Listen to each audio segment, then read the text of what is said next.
जय जय रघुवीर समर्थ शुका सारिखे पूर्ण वैराग्य ज्यांचे वसिष्ठा परी ज्ञान योगेश्वरांचे कवी वाल्मिका सारिखा मान्य ऐसा नमस्कार माझा सद्गुरु रामदासा जय जय रघुवीर समर्थ.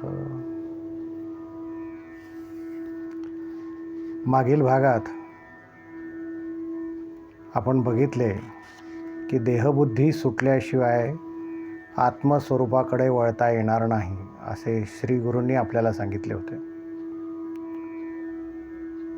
आणि विषयांच्या मुळ्यांचंही विसर्जन करा असं श्री गुरूंनी आपल्याला सुचवलं होतं. असं म्हटलं की लगेच आपल्या बुद्धीमध्ये काही हालचाली होतात आणि आपण लगेच म्हणू लागतो की देहबुद्धीचं विसर्जन झालं. आता मी म्हणजे काय, फक्त आत्मा आहे, फक्त आत्मस्वरूपच आहे. आता मला जन्म नाही, मला मरण नाही. या देहातून त्या देहामध्ये मी फक्त जाणार आहे. अंगावरील वस्त्रे जशी बदलतात मी तसा देह बदलणार आहे, वगैरे वगैरे आपण ऐकलेली वाक्य बोलू लागतो. पण मी हा आत्मा आहे, फक्त माझाच स्वरूपाचा भाग म्हणून हा आत्मा आहे असं नाही. इतरही सर्व जीवांच्या ठायी हा आत्मा असतोच आणि हा एकच असतो. हेही आपण वाचलेलं असतं आणि आपण हे लगेच सांगू लागतो की हो, आत्मतत्व आहे हे फक्त माझ्याच देहात नाही तर इतरांच्या ठायी हेच आत्मतत्व आहे. पण हे फक्त वाचलेलं असतं, हे कधीतरी ऐकलेलं असतं. पण जे जे भेट भूत ते ते मानिजे भगवंत, हा भक्तियोगो निश्चित जाण माझा, हे जसं ज्ञानदेवांनी सांगितलेलं आहे असा अनुभव मात्र आपल्याला कधीही आलेला नसतो. आपण हे ऐकलेलं किंवा कधीतरी वाचलेलं लोकांना सांगत असतो की आत्मतत्व हे सर्वांच्या ठायी एकच आहे. म्हणून देहबुद्धी जरी क्षीण होत असली, हळूहळू क्षीण होत जाते, म्हणून काही लगेच मला आत्म्याची अनुभूती येईल असं काहीही नसतं. त्यासाठी श्रीगुरू पुढे सांगत आहेत की सर्वात्मा असे बोलता अंगी बाणेना सर्वथा, साधने वीण ज्ञानावार्ता बोलोची नाही. दसऱ्याचे सोने वाटले तेणे काय हातासी आले, राय विनोदे आले सुखासना, तैसे शब्दे ब्रह्मज्ञान, तैसे शब्दे ब्रह्मज्ञान, बोलता नये समाधान, म्हणून आधी साधन केले पाहिजे. अत्यंत महत्त्वाच्या अशा या 3 ओव्या आहेत. त्याचं कारण असं आहे की आपण ज्ञान म्हणलं की फक्त पुस्तकी ज्ञानच समजतो किंवा ऐकीव ज्ञानाला आपण ज्ञान म्हणू लागतो. कुठेतरी काहीतरी बोललेलं ऐकायचं, कुठेतरी काहीतरी लिहिलेलं वाचायचं आणि लगेच आपण ज्ञानी झालो आहोत असा भास आपल्याला होऊ लागतो. म्हणून श्रीगुरू आपल्याला सांगत आहेत की इतरांच्या ठायी तोच आत्मा आहे, सर्वात्मा असे बोलता, सर्वांच्या ठायी तोच आत्मा आहे असं जरी मी बोललो तरीही त्याची अनुभूती मात्र मला आलेली नाही आहे.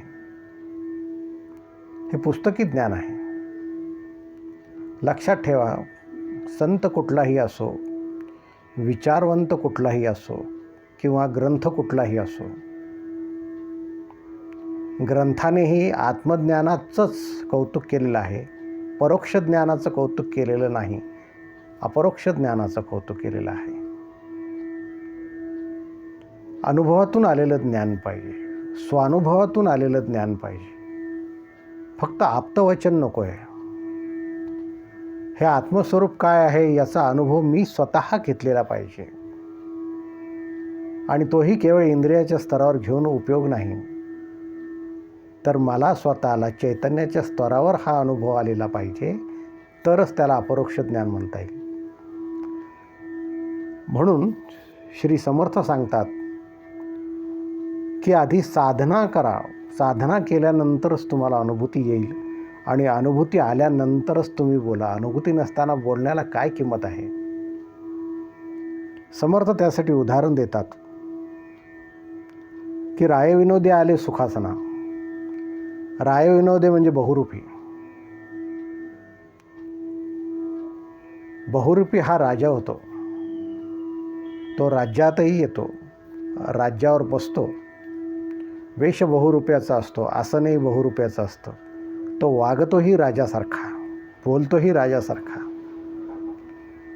म्हणून काय त्याला राजाचे अधिकार मिळतात असं मात्र नाही. राजाचे अधिकार त्याला कधीही मिळत नाहीत किंवा त्याला खरं राज्य चालवताही येत नाही. शक्यच नाही.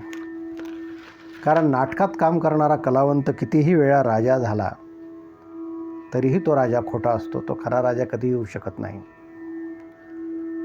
म्हणून ज्याला जेवढी भूमिका मिळालेली असते तेवढीच त्यांनी भूमिका पूर्ण करायची असते आणि नाटक संपल्यानंतर त्या भूमिकेतून बाहेर यायचं असतं. बाहेरच्या जगातही जर आपण भूमिका करू लागलो तर लोक आपल्याला वेडे समजतील. म्हणून समर्थ सांगतात की दसऱ्याचे सोने वाटले तेणे काय हातासी आले, रायविनोदे आले सुखासना. जसा बहुरूपी राजा बनतो आणि राजासारखा वागतो आणि तो राजा नसतो, तसेच दसऱ्याच्या सोन्याची ही तीच कथा आहे. दसऱ्याला आपण शमीची पाने वाटतो, आपट्याची पाने वाटतो, अगदी भरभरून देतो. त्यात कुठलीही काटकसर करत नाही. का करत नाही? कारण ते सोनं हे खरं सोनं नाही याची जाण आपल्याला असते. मूठभरून सोनं आपण देतो. मूठभरून जाऊ द्या, पण एक दिवस तरी आपण खरं सोनं चिमूट भरून तरी देणार आहोत का? आपण देऊ शकत नाही, कारण ते सोनं खरं असतं. त्यामुळे दसऱ्याचे सोनं वाटले तरी हाताशी काय आलं. एक दिवस नमस्कार करण्यासाठी माणसं आली, त्यांनी मूठ सोनं दिलं. दिवसभर दसऱ्याचं सोनं जमा केलं, पण रात्री त्या सोन्याची किंमत काहीही नसते, कारण ती फक्त आणि फक्त झाडाची पानं असतात. समर्थ सांगतात की तैसे शब्द ब्रह्मज्ञान बोलता न ये समाधान, म्हणून आधी साधन केले पाहिजे. बहुरूप जसा खोटा राजा होतो किंवा दसऱ्याचं सोनं जसं खोटं असतं, तसेच तुमचे शब्दसुद्धा खोटे आहेत, कारण तुम्ही ते कुठल्या तरी ग्रंथातून वाचून आलेले आहात आणि कोणीतरी सांगितलेलं तुम्ही ऐकलं आहे. म्हणून तुम्ही म्हणता की मीच आत्मतत्व आहे आणि सर्वांच्या ठाई तेच आत्मतत्व आहे. हे फक्त तुम्ही बोलता, परंतु तुम्हाला त्याची अनुभूती आलेली नाही. हे श्री सद्गुरू आपल्याला समजावत आहेत. समर्थांनी असाच एक दृष्टांत आपल्याला दासबोधातही दिलेला आहे. अर्थात तो मायेसाठी दिलेला आहे. इथे भ्रमात्मक ज्ञानासाठी दिलेला आहे. समर्थ दासबोधात म्हणतात की लक्ष्मी रायविनोदाची बोलता वाटे साची, मिथ्या प्रचित तेथेची तैसीच माया. दसऱ्याचे सुवर्णाचे लाटे, लोक म्हणती परी ते काटे, परी सर्वत्र राहते तैसी माया. माया जशी खोटी असते तसेच भ्रमात्मक ज्ञानही खोटं असतं. पुस्तकी ज्ञानही खोटं असतं, शब्दज्ञानही खोटं असतं, परोक्ष ज्ञान खोटं असतं, परंतु अपरोक्ष ज्ञान सत्य असतं. समर्थ ते सोडायला सांगत आहेत. अनुभवाविनं जे ज्ञान असतं ते बोलू नये, अनुभवाविनं ज्ञान बोलूची नाही. समर्थ पुढे सांगतात की शब्दी जेवता तृप्ती झाली, हे तो वार्तानाही ऐकली, पाकनिष्पत्ती पाहिजे केली, साक्षेपे स्वये. साक्षेप हा शब्द समर्थांचा फार महत्त्वाचा आहे. साक्षेप म्हणजे कष्ट. साक्षेपे स्वये, स्वकष्टाने साधना केली पाहिजे. समजा आपल्याकडे कुणी आलं आणि आपण त्याला जेवायला बसवलं जेवायला बसवल्यानंतर आपण त्याला सांगितलं की हे बघा ताट, कल्पना करा की हे ताट खूप सुंदर आहे, कल्पना करा की यात मी मीठ वाढत आहे, कल्पना करा की यामध्ये कोशिंबीर वाढत आहे, चटणी वाढत आहे, विविध भाज्या वाढत आहे, कल्पना करा की त्यामध्ये बुंदीचे लाडू वाढत आहे, पुरणाची पोळी वाढतो आहे, आणि कल्पनेने जेवा तर पोट भरणार नाही. शब्दी जेवता तृप्ती झाली हे तो वार्तानेही घडली. फक्त शब्दांनीच पोटभर जेवा असं म्हटलं तर पोट भरणार नाही.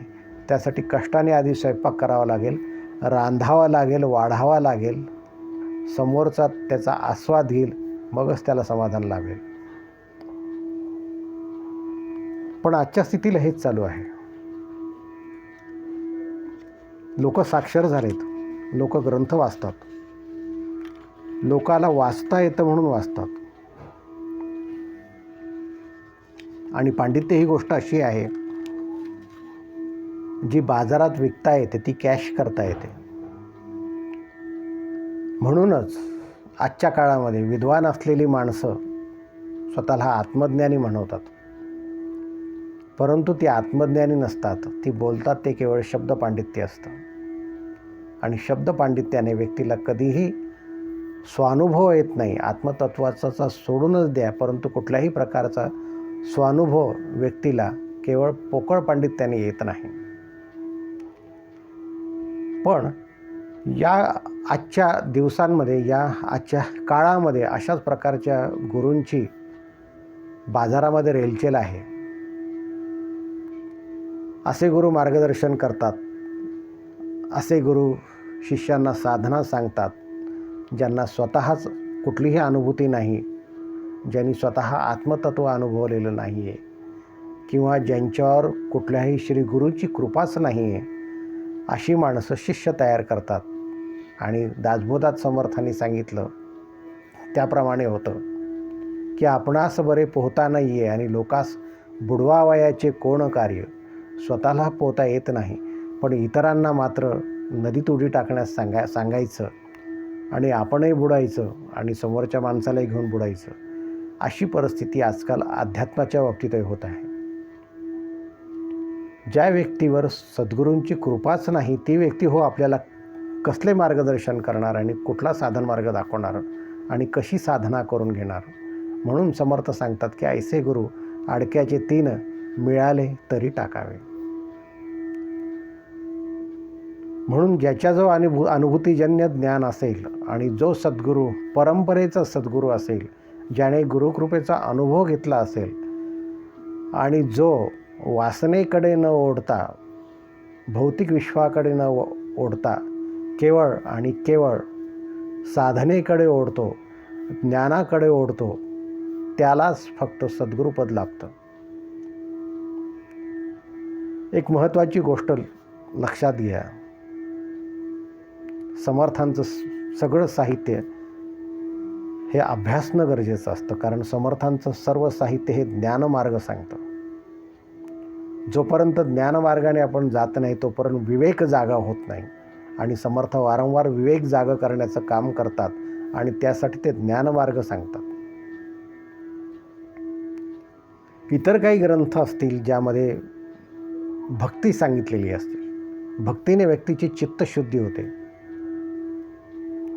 ज्या ग्रंथाने व्यक्तीची चित्तशुद्धी होते अशा भक्तियुक्त ग्रंथाचं वारंवार पारायण करणं गरजेचं असतं. कारण त्यामुळे चित्तशुद्धी होते. आणि जे ग्रंथ ज्ञानमार्ग सांगतात त्या ग्रंथांनी व्यक्तीला विवेक मिळतो. अशा ग्रंथांचा अभ्यास करणं गरजेचं असतं. समर्थ साहित्याचा अभ्यास यासाठीच करावा लागतो, कारण तुम्ही कितीही भक्तिमार्गाने गेलात तरीही सारासार विवेक तुमच्या ठायी निर्माण झाला पाहिजे. आणि विवेकाशिवाय सत्याचं यथार्थ दर्शन होत नाही, हे खरे वास्तव आहे. म्हणून सद्गुरू आपल्याला समजावत आहेत. बघूयात पुढच्या भागामध्ये श्री सद्गुरू आपल्याला पुन्हा काय सांगणार आहेत ते. आज एवढंच पुरे. जय जय रघुवीर समर्थ.